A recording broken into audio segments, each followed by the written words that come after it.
Thank you. I think I want to appreciate the church, first of all, and the organizers of this event. Very educative and very informative to our youths and to ourselves. My background, I have been in this country for the last 17 years. Actually 18 years now. I just made 18 years on August 21st. When I came here 2000, August 21st, 2000, I came on F1 visa, as most of us, I know those who came from Kenya, most of us came on F1 visa.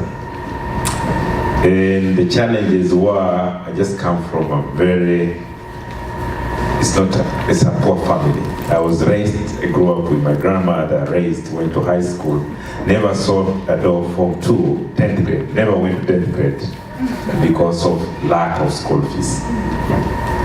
So luckily enough, I finished high school because I was going to a school closer to my home. It was a boarding school, but closer to my home, a walking distance.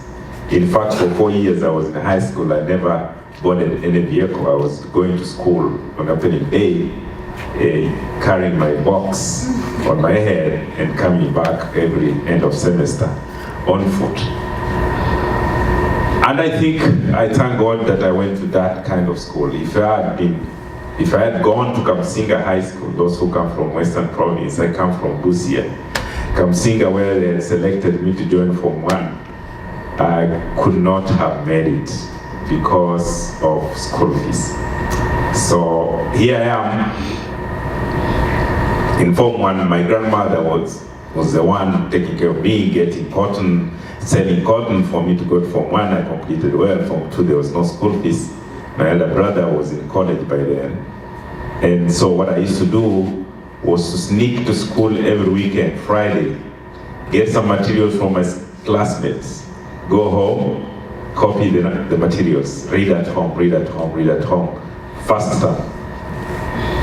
And now, at the end of every term, those who come from Kenya, those who are not from here, we have 3 terms. And at every term, you are tested, you are examined.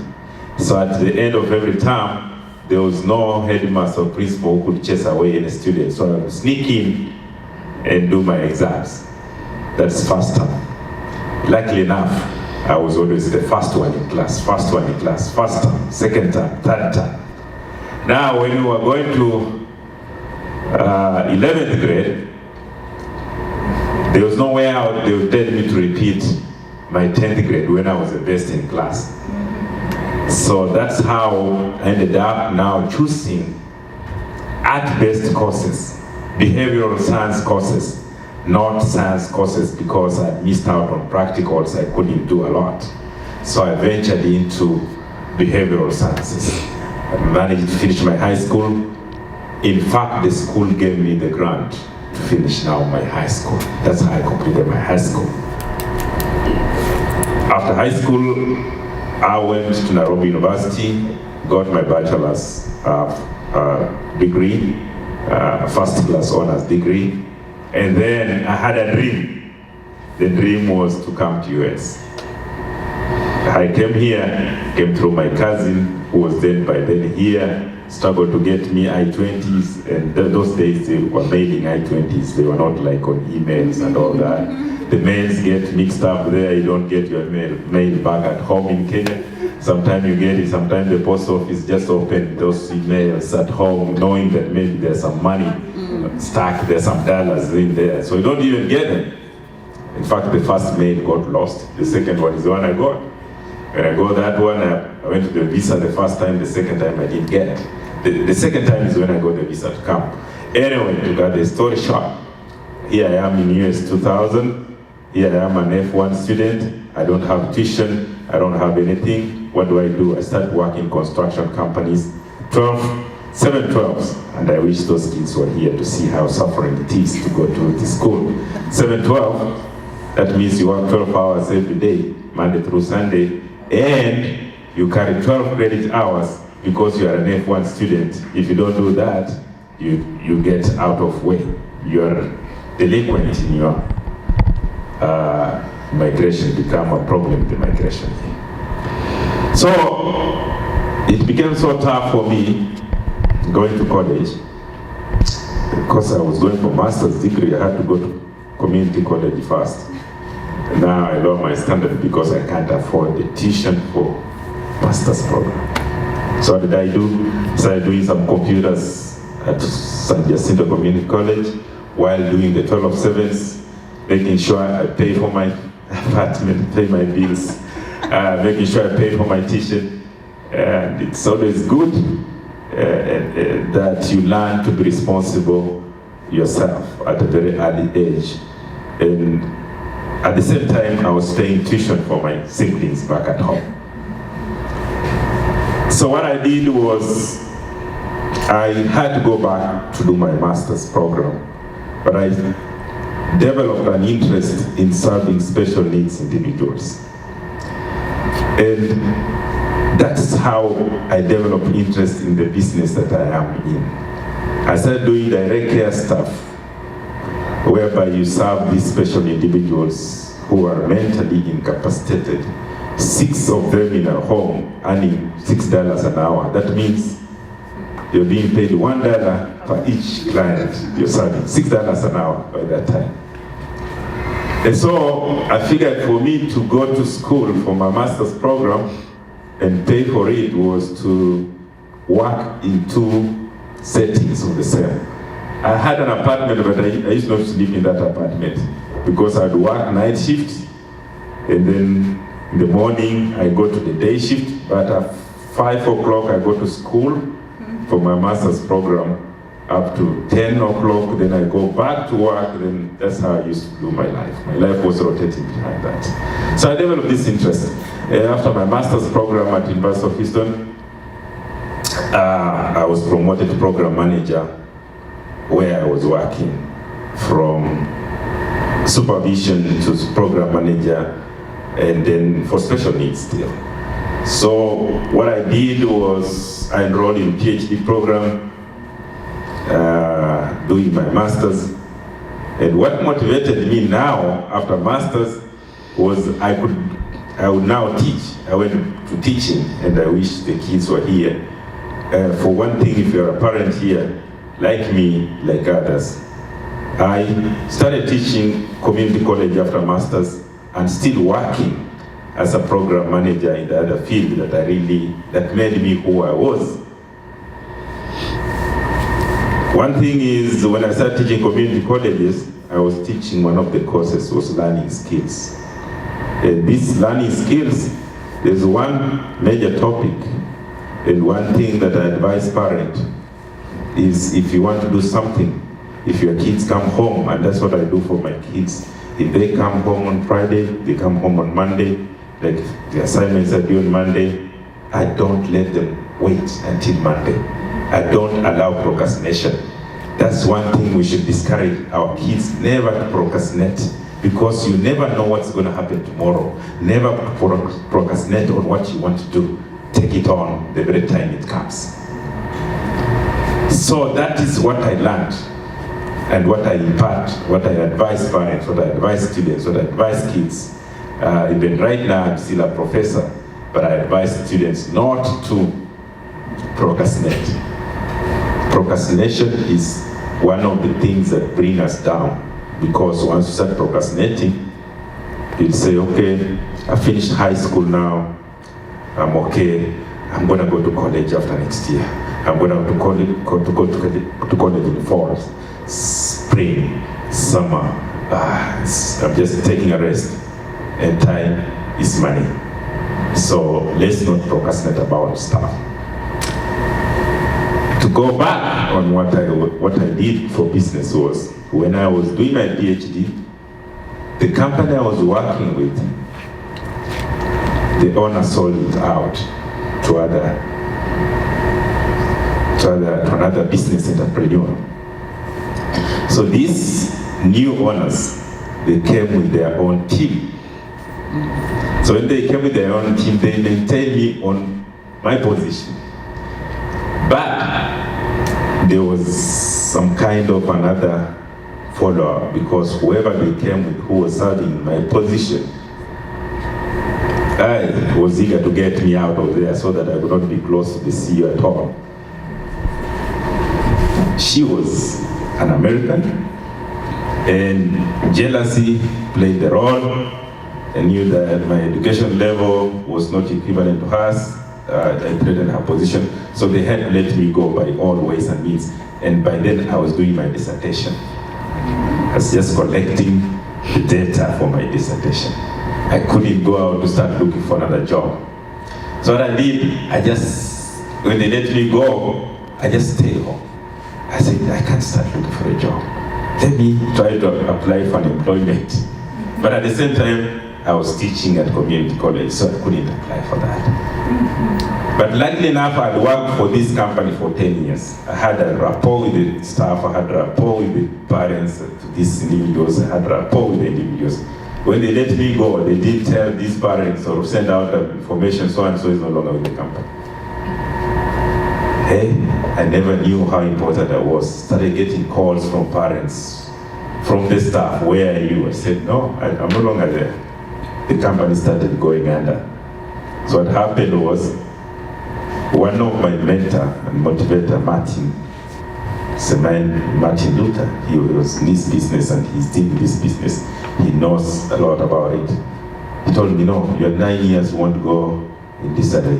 If the parents call you, just tell them, yes, you have a place. That's how I started my business. When they called me, I said, yes, I have my own here now. Within 1 month, I locked out so many from that company. Clients moved to me because it's a state agency, licensed by the state. You can move your individual anytime, any hour, because you are a guardian or you are a parent. So they started moving to me, and that's how I started the business. Now, the other company I was working with, the CEO was a millionaire. She used to put people on the benches in Thailand when it comes to representatives, state representatives. They sued me. When they sued me, they said I was soliciting for the clients to move away from their company. I didn't have big lawyers like that. In fact, my lawyer was Daben Opande. I took my Kenyan lawyer and we went with him in Lake Jackson. That's where, if I say Lake Jackson, those of you who are here and are from America here, you know that is it. When it comes to us with this skin, you go to Lake Jackson, you'll be skinned well. But what saved me, and I'll never forget, I didn't have witnesses. I didn't go there with these lawyers. I had all these lawyers, paid them high, knowing that they'll skin me out. I went to the Lebanon, and we stood there. But what I did was to call all the parents of these individuals to come and attest before the judge if I ever called them to bring their loved ones or they called me. And surprisingly, these parents were of all colors. Hispanics, African Americans, whites. They are all standing beside me, behind me, supporting me, and I won the case. I never paid any dime. The frustrations never ended there. Now, she went back to the city of Pearland. I couldn't open a rehabilitation center for my individuals there. Started making sure that the city put some codes for me not to operate in that city. You must have fire alarm system, sprinkler system, and those are costly things that if you are leasing a place, you cannot just put in that place unless it's your own. What I did was to go outskirts of Pearland and open a rehabilitation center at the office outside Pearland, next to Pearland, that is in Houston. And that's where I'm still is, and that's where I am. So sometimes staying the course and just, you must have the heart, you must be motivated. And for me, I've always have had the heart of just helping out in the community, helping these special needs individuals from 2002 when I developed interest up to right now. And I just encourage and just tell the parents, as long as you have settled something, don't give up. Stay the course. Thank you very much. So I have a question for Zawi and then for Maish. All right. So Zawi, I know you took a study abroad program. I want you to share how you applied for that program. You know what it was like living in a foreign country. You're a young girl. You've lived in Houston the bulk of your life. You go out there. It's still in the first world. Did you meet? Did you have connections before you got? What was that process like for you? And then, Maish, I'd like for you to speak to how you got to management consulting. Yeah, what that journey was like for you. Building your website, building your clients, and what that looks like. So Zawi, then Maish, and then you guys ask questions. So I did study abroad, and that was through my college. I went to Occidental College in Los Angeles, California, and through that school, we have a program where you can study abroad in various countries, and you pay the same amount that you would pay if you were going to a regular semester. So I took that opportunity during my junior year to go study in England, and at that time I didn't actually know anyone in England. I just wanted to experience a new place and use that opportunity, and that application process was mainly just collecting recommendations, just like any application process. You answer a few questions, write your essays, and yeah, I don't know. So what about living out there? Yeah. So where did you get the money to do that? That's new territory, right? Right. So since I paid the same amount that I would pay for a regular semester of school, which was kind of low since I had scholarships, I was also doing a work study during the semester previous to going out to England, and I just saved my money and kind of budgeted. I didn't actually budget as well as I could have, so near the end was kind of tight, but just take savings. And then my experience abroad was, of course, you enter the space as, we're all people of color, so you enter the space as a black woman or a black man, and that's always a different experience than what you would experience if you were just white, just because people are more adjusted to that. And I did think I would find a little more diversity there, but it wasn't that diverse, so that was definitely an adjustment. But I think always putting yourselves in these situations where you're going outside of your comfort zone is always a benefit, and I think that experience will always shine through when you speak to other people, just being able to connect with anyone despite any differences in how you were raised, anything like that. So how long were you there? I was there for about 6 months. Any questions from you guys, parents? You said something about scholarships. Can you talk a little bit about that and how you were able to get your scholarships? So I think the biggest thing in terms of applying to college and getting scholarships was, I think my strategy was more to cast a wide net. I think you mentioned it earlier, there's scholarships for all kinds of things that you can do. I applied for one scholarship through where my mom works, so that was through Metro for Houston, and then I applied for a scholarship at the school. You can apply for a financial need. They will help you out so much, and I think you were saying this earlier, everything is accessible. Even you might see these price tags, for example, some schools a semester costs 70 grand, and you're or a year costs 70 grand, and you're I'm not gonna be able to pay all of that. That's about $250,000 for a degree at the end of 4 years.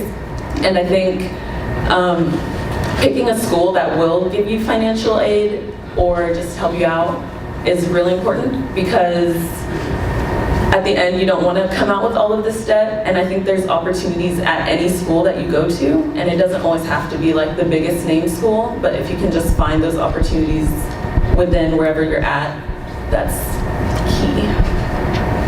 How old were you when you left? What was that? How old was that? I was 20 at the time. So the conversation between you and your mother wasn't difficult, right?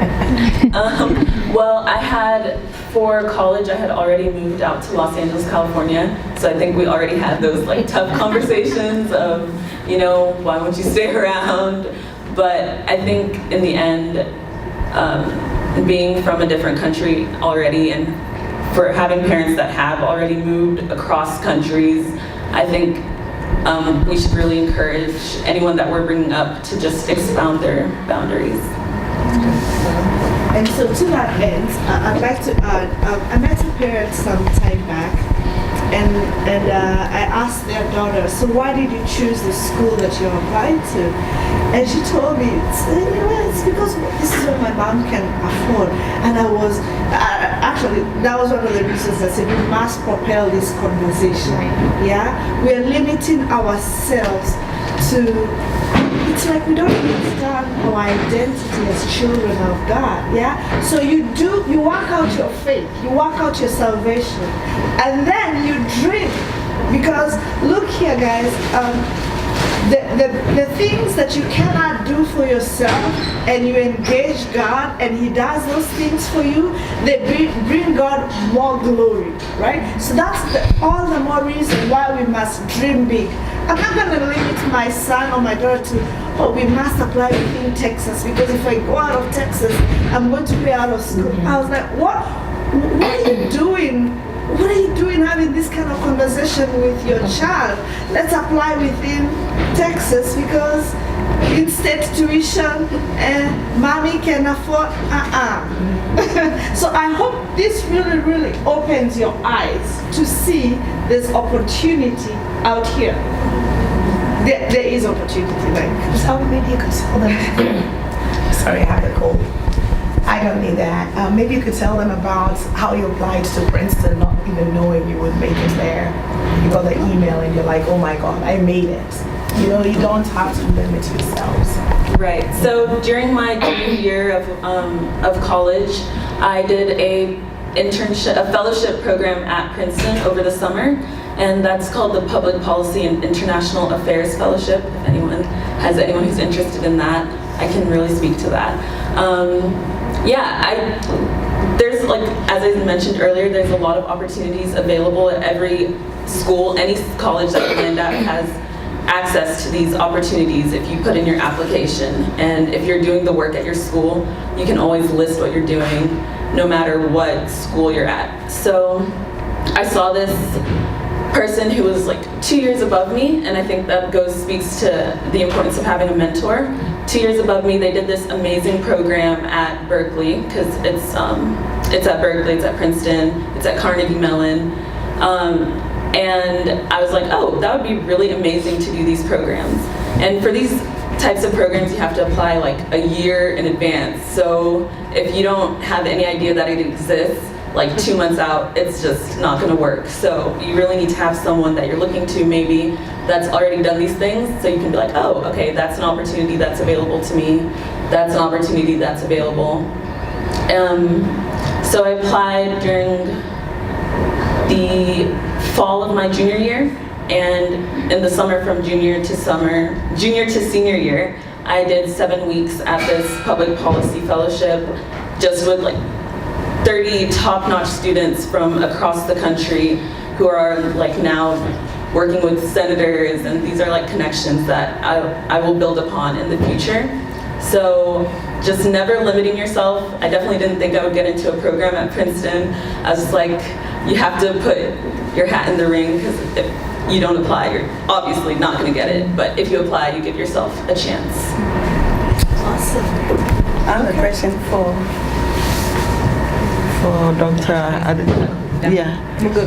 Yeah, so my question for you is your agency residential, your clients living there?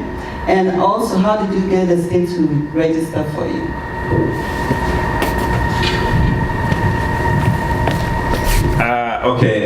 The first question was if my agency is for residents.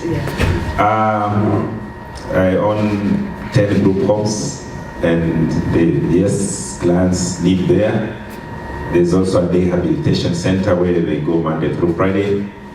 And there is also foster cares, those who stay with their parents at home. They just bring them, the parents choose. They can choose either to stay in the group home or to stay with them at their homes, and they get the services. Yes, and for the license, you have to apply with the state of Texas. It used to be called Department of Aging and Disability. Nowadays it's under Health and Human Services. They just changed the whole code.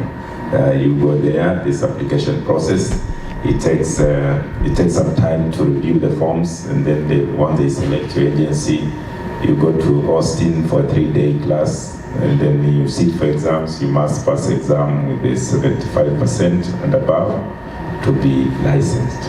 There is 100 principles that you need to know of head before you go there, because that's where the test will come from. So should you be operating before they come in? No. They have to give you a license Before you start operating? before you start operating. I had to start mine using another license. I had to get somebody who had a license. It was a dormant license, never used for.